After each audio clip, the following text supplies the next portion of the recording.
नमस्कार, city post live में आपका स्वागत है। मैं हूं श्रीकांत प्रत्युष। कहा जाता है कि अगर किसी बस का चालक अनुभवी हो, समझदार हो, तो उसमें बैठे यात्रियों को कोई खतरा नहीं रहता, गंतव्य तक सुरक्षित पहुंचा देता है। तो मेरे साथ एक ऐसे ही चालक हैं, राजनीति के चालक, राजनीति के अनुभवी व्यक्ति आरसीपी सिंह जी, जिन्होंने जेडीयू को बखूबी आगे बढ़ाया है, ठीक से चलाया है, कभी दुर्घटना नहीं होने दी। अब आ गए हैं जनसुराज में। पार्टी नई है, यानी नई बस है, और नए यात्री भी हैं जिनको अनुभव की भी कमी है। ऐसे में क्या गंतव्य तक आरसीपी सिंह जनसुराज की बस को पहुंचा पाएंगे? मेरे साथ हैं, बात करते हैं। कहा जाता है कि चालक अगर अनुभवी हो, समझदार हो, तो उसमें बैठे यात्रियों को डर नहीं लगता है, वो सुरक्षित पहुंचा देता है, सूझबूझ से दुर्घटना को टाल देता है। आपने जेडीयू में जब थे आप, मैंने देखा था कि पूरे बिहार को धांग दिया था, रोज अभियान, बड़ा बड़ा काफिला निकलता था, चलता था। अब जनसुराज में आए हैं तो क्या भूमिका होगी, कैसे गांव गांव तक जनसुराज को पहुंचाएंगे आप?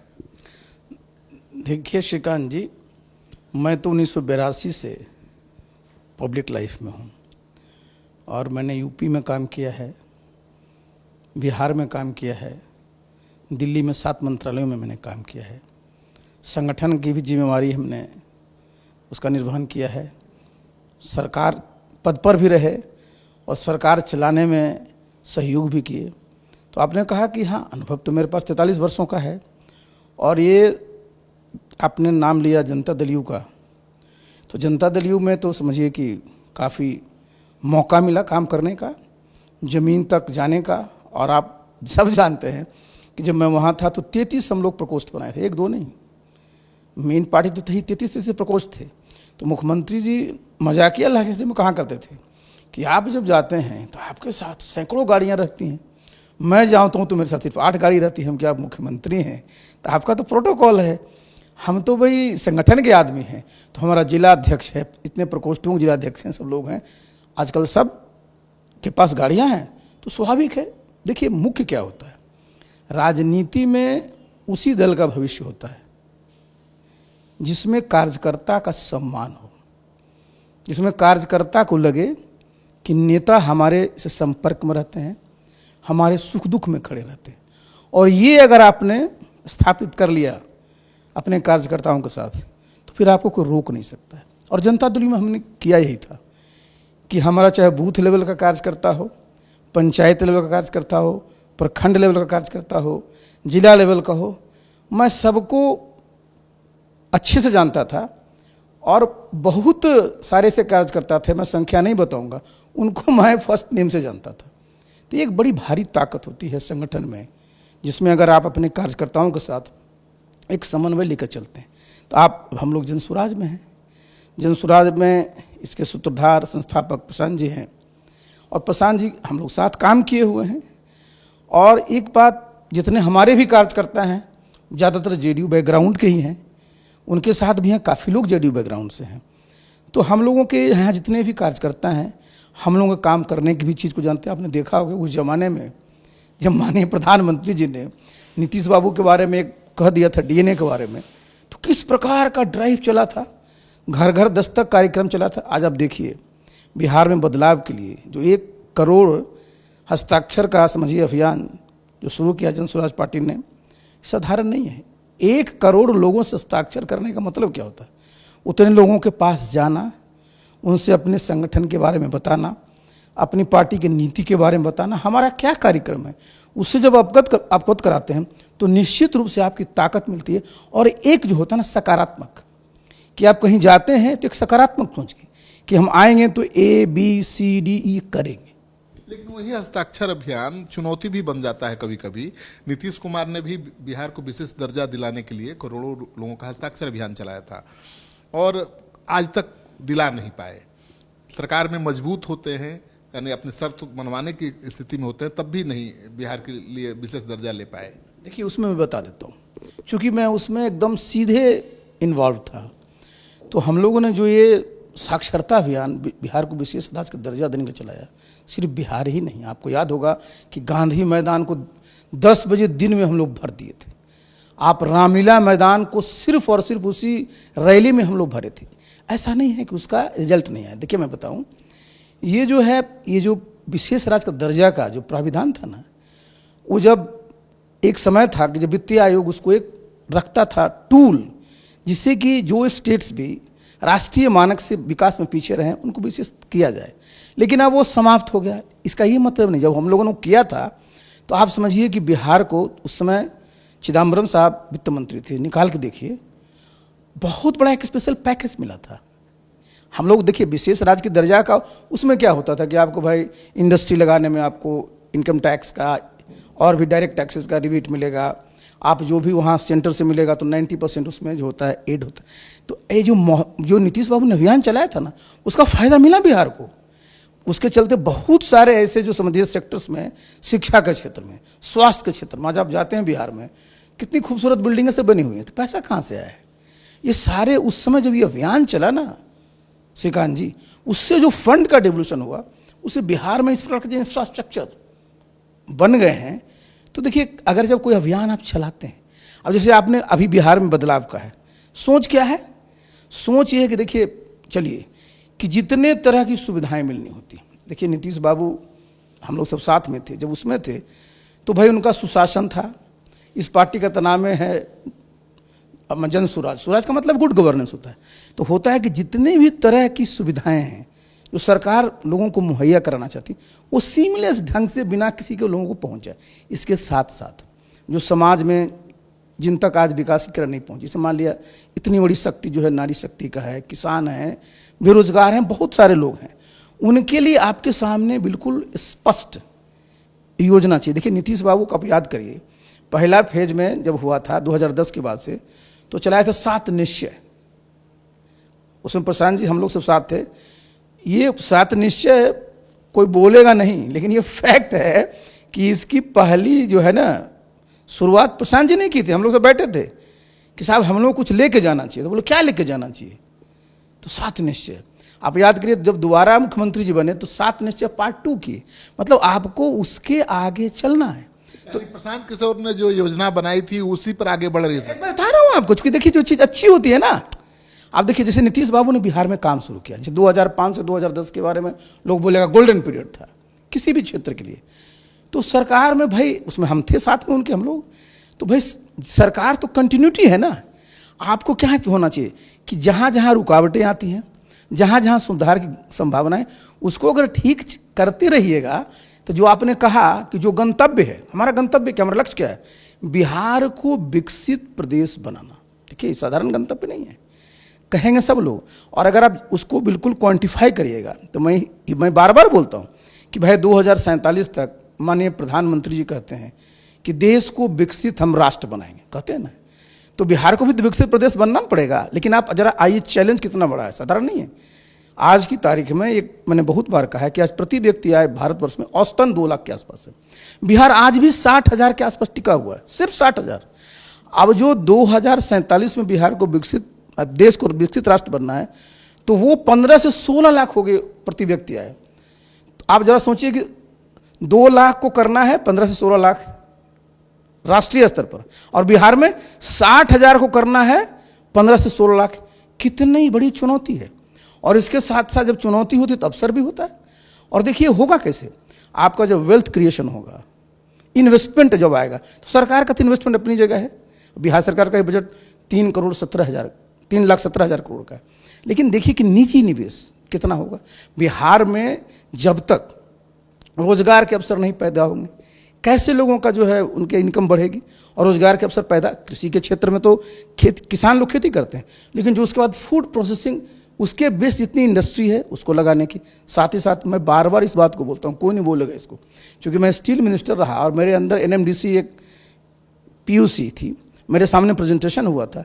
बिहार में बहुत सारे खनिज हैं और उसका अकूत भंडार है, लेकिन बिहार के लोगों को सब डिमोरलाइज किए रहते हैं कि झारखंड बंटने के बाद बिहार में बचा क्या है। ऐसी बात नहीं है। बिहार में ऐसे समझिए कि खनिज हैं, जैसे आज रेयर अर्थ आप देखते हैं, पूरा का पूरा भी जो रूस यूक्रेन का वार चल रहा है, जो अमेरिकन प्रेसिडेंट क्या यूक्रेन से कह रहे थे कि जो रेयर अर्थ का हमसे वो करो। आप देखिए दुनिया में सबसे ज़्यादा रेयर अर्थ 80% कौन करता है? तो करता है चीन। का है? क्योंकि जो आज स्पेस टेक्नोलॉजी है, जो डिफेंस का है, हम लोग जो बात कर रहे हैं IT का है, उसमें उसका उपयोग है। और आप जरा अपना ये समझिए, स्टडी किया हुआ है, पूरा नवादा से लेकर पीरपांच तक चले जाइए, भरा हुआ है सोना का भंडार। कहीं देश में आजकल सोना खदान नहीं हो रहा है। बिहार में एक जगह नहीं, दो दो जगह जेठियन के पास और सोनू के पास है टंगस्टन। आप देखिएगा ना, मैंने श्रीकांत जी, भरा हुआ है। लेकिन बिहार में लोगों को क्या कहें, अरे बिहार में तो कुछ है ही नहीं, सिर्फ कृषि है। ऐसा नहीं है। इसको जब आपके पास सोच होगी, अभी तक हमारे जितने पुराने नेता हैं, हम पुराने इसलिए बोलते हैं कि एज सबका होता है, उनका पुराना कैसेट बजते रहता है, 60 के दशक का, 70 के दशक का, 80 के दशक का, बहुत आए तो 90 के दशक का। आज दुनिया कहाँ से कहाँ चली गई है। आज आप जब तक लोगों को रोजगार नहीं देंगे, तब तक तो बिहार मजदूरों की मंडी बन के रहेगी ना।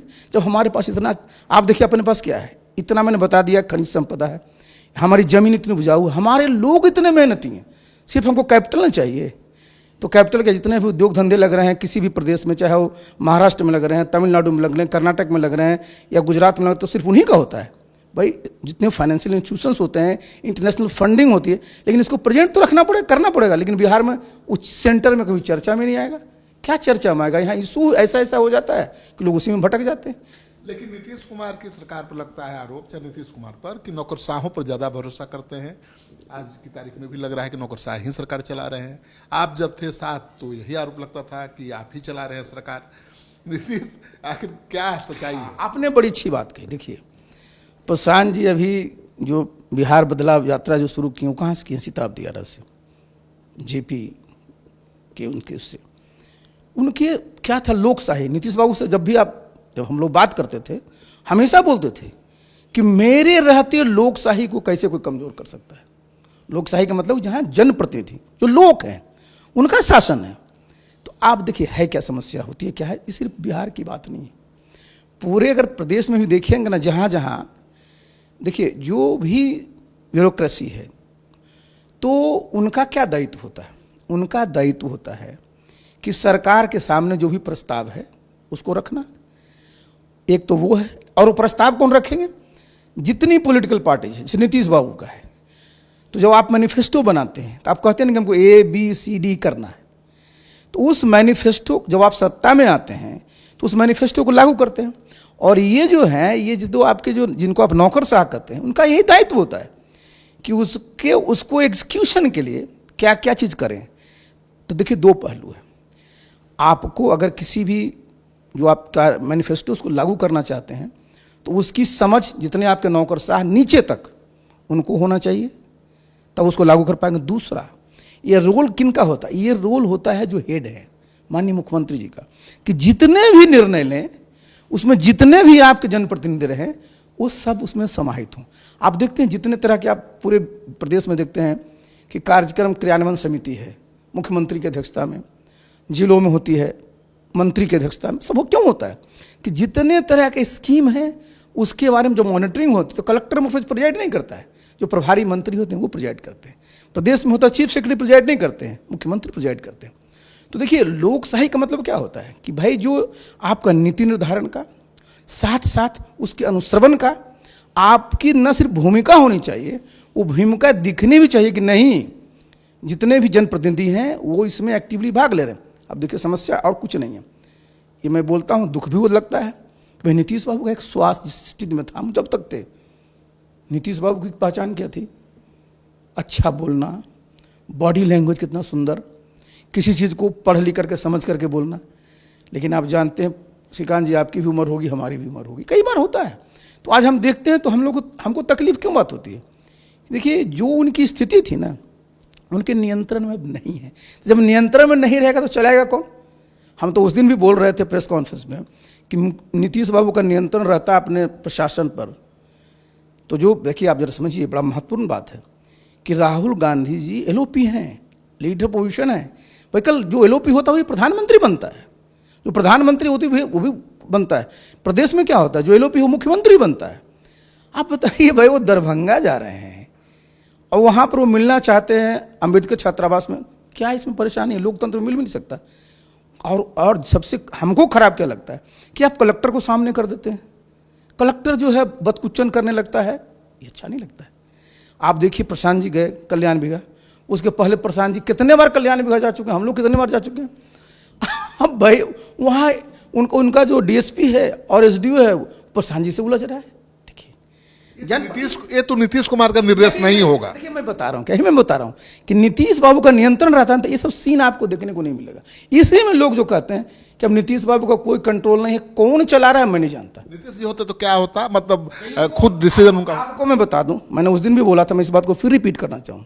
मैं उदाहरण देता हूँ, कंग साहब चीफ सेक्रेटरी थे उस जमाने में, आप याद करिए, माले के लोगों की रैली थी गांधी मैदान में।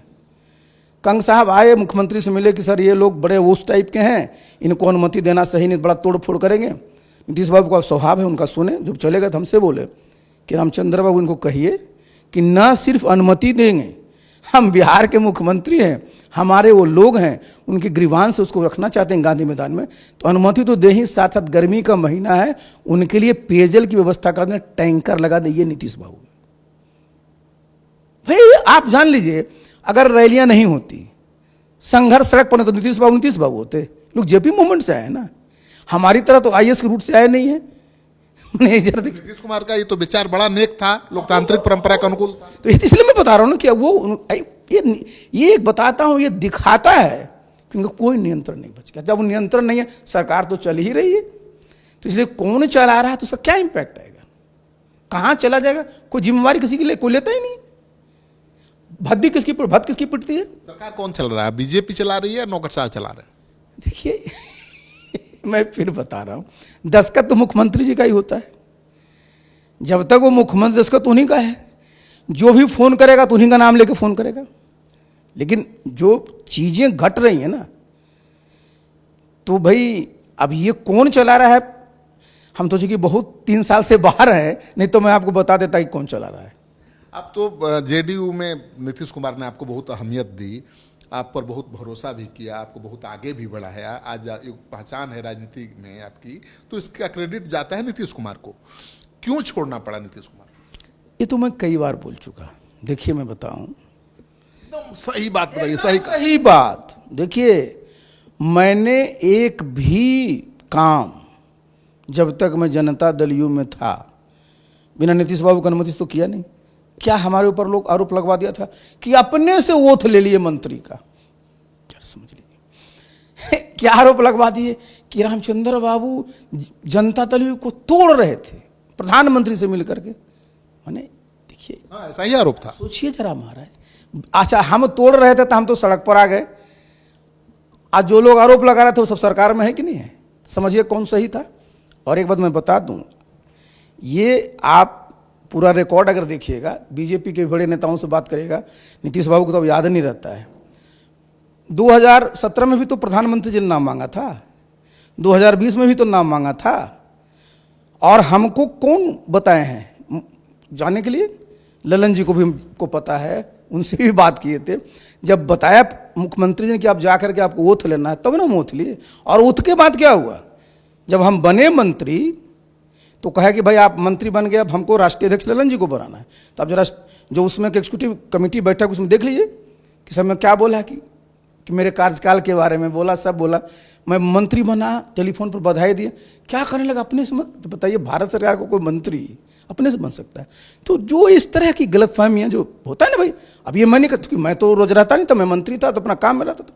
तो हमने अपने तरफ से, श्रीकांत जी, मेरे मन में किसी प्रकार का अफसोस क्यों नहीं है, क्योंकि मैंने कभी एक बार भी मेरे मन में, लेकिन अब कौन उनको क्या कहा, आप सुने ऐसा कि जिस दल का एमपी मिनिस्टर हो, उस दल का उस प्रदेश में बहुमत तो टिकट कटता है जी। हिंदुस्तान में कोई आपको एक भी एग्जाम्पल नहीं मिलेगा। हमको उससे भी कुछ चिंता नहीं थी, लेकिन आप उसके बाद का कहानी तो कितने बार हो चुका है। तो अब देखिए सवाल क्या होता है ना, कि एक बार फिर मैं बता दूं कि भाई जहां भी अगर आप अनावश्यक रूप से अनावश्यक तरफ के लोगों को भटकाने की कोशिश करिएगा, तो समय जाते ही ना सब पता चल जाता है कि सच्चाई क्या है। तो जो लोग ये कह रहे थे कि आरसीपी सिंह बीजेपी जेडीयू को छोड़ के बीजेपी में कर रहे थे, आज तो सब लोग वही हैं जी। नीतीश कुमार जी को डरा करके आपको अलग कर दिया गया।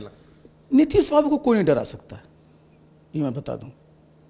हाँ, लेकिन मैं इधर देखता हूं कि भाई उनका जो एक तरह से जो नियंत्रण है थोड़ा कमा तो था।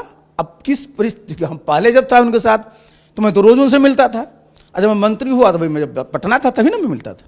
और हमारी जो लास्ट भेंट उनसे थी, लास्ट भेंट भी है आज की तारीख में 27 मई 2022 में, उसके बाद कभी भेंट नहीं है। 1.5 घंटे हमारी बात हुई। 29 तारीख को मेरा टिकट कटा, 30 तारीख को एक प्रोग्राम था, हम गिरिराज सिंह थे, उसके बाद हमारी कभी भेंट ही नहीं है। तो इसलिए अच्छा, मुझे देखिए, मुझे अफसोस होता कि अगर मैं कोई किसी प्रकार का, अगर हमने उनके साथ जो कहते हैं ना, उनके बिना सोच के कोई काम किया तो मुझे अफसोस होता।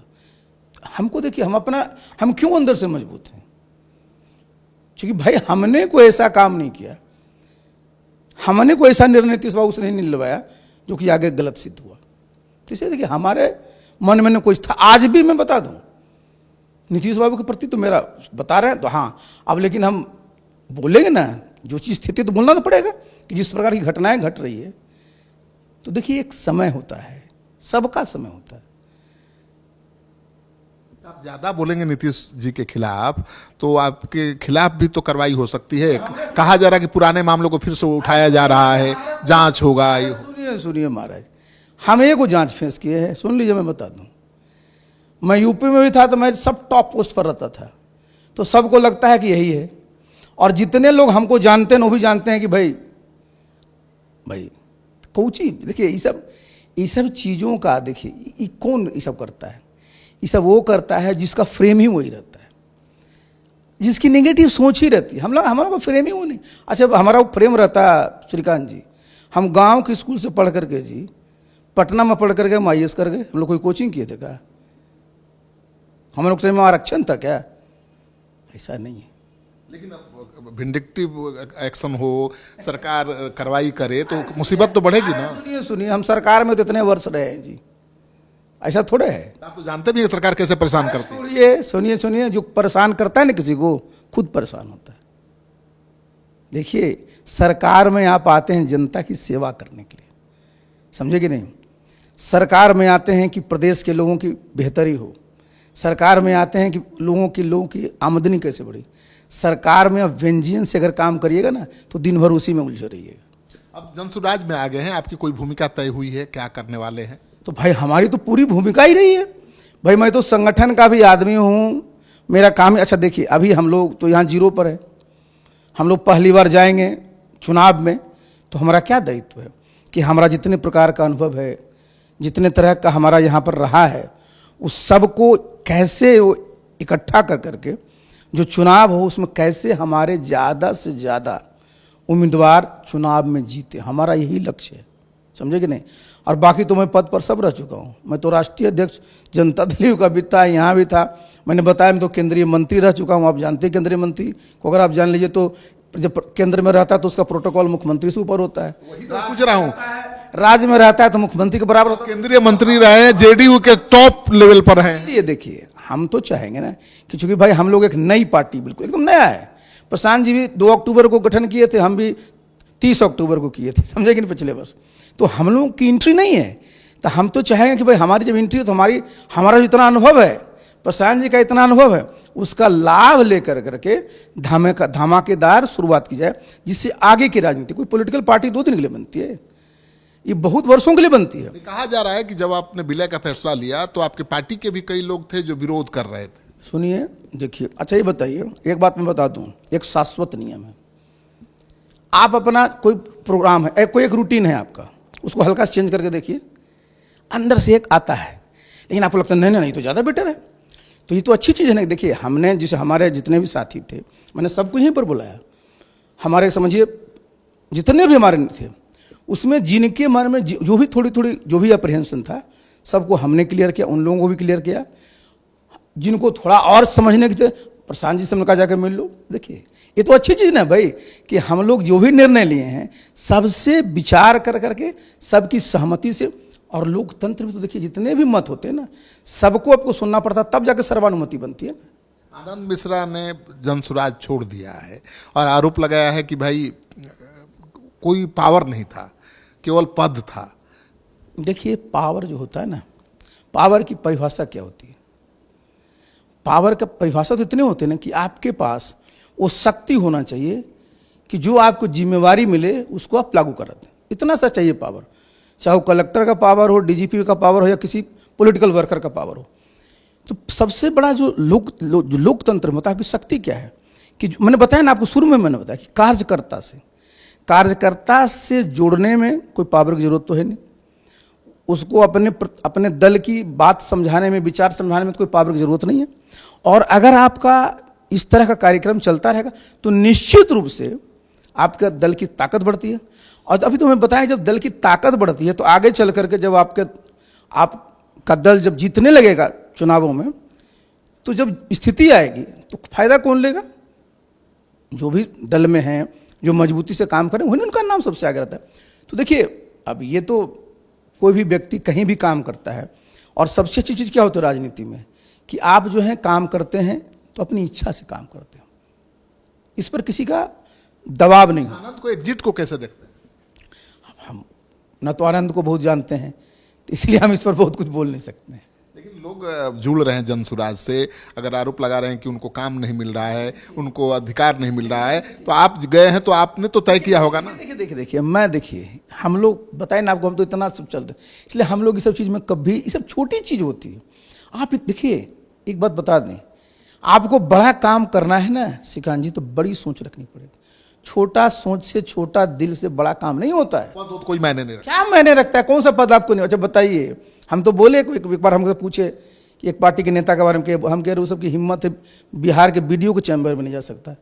और हम लोग तो भाई चाहे सरकारी पद है उस पर भी रह चुके, पॉलिटिकल टॉप पद है उस पर भी रह चुके। तो भाई ये देखिए, ये तो आपको देखिए, आफ्टर ऑल ऊपर भी तो कोई है। आपको संभाल पाएंगे प्रशांत किशोर, ये कहना है मेरा। देखिए मैं तो किसी के लिए कभी भी काम ही करता हूँ, वो चाहे हमारे पार्टी के जितने कार्यकर्ता हैं, जितने पार्टी के नेता हैं, हमको तो संभालना सबसे आसान होता है।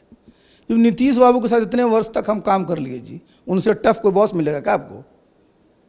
कोई मिलेगा? बता दीजिए जरा। लेकिन बिहार के लिए तो बहुत कुछ किया है उन्होंने। इसलिए भाई साधारण नहीं है।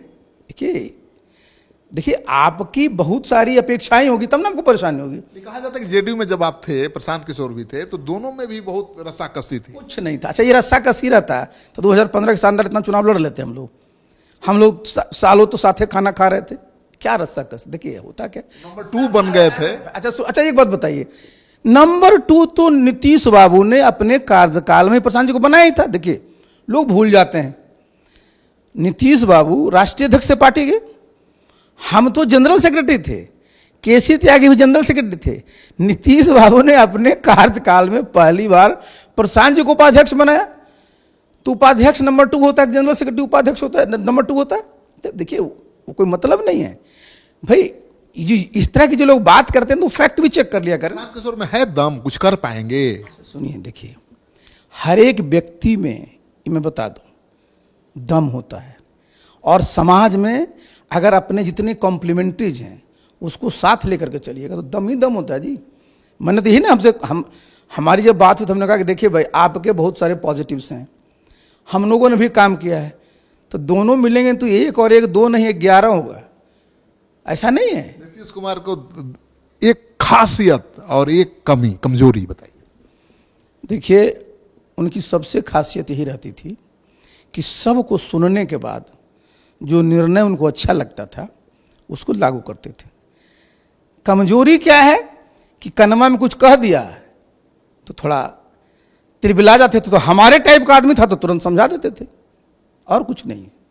चलिए, तो आरपी सिंह जी अब जनसुराजी बन चुके हैं। जनसुराज में इनको बड़ी अहम भूमिका मिलने वाली है, और बीजेपी के तर्ज पर, यानी आरएसएस के तर्ज पर इन्होंने जेडीयू के संगठन को खड़ा किया था। पहले तो जेडीयू का कोई संगठन ही नहीं था, बीजेपी के संगठन के सहारे जेडीयू चुनाव लड़ता था, लेकिन आरपी सिंह ने आरएसएस की तर्ज पर संगठन खड़ा किया। अब जनसुराज से जुड़े हैं तो इनसे यही उम्मीद की जा रही है कि जनसुराज के संगठन को भी गांव-गांव तक पहुंचाएंगे और एक बड़ा संगठन खड़ा करके चुनाव में कोई कमाल दिखाएंगे।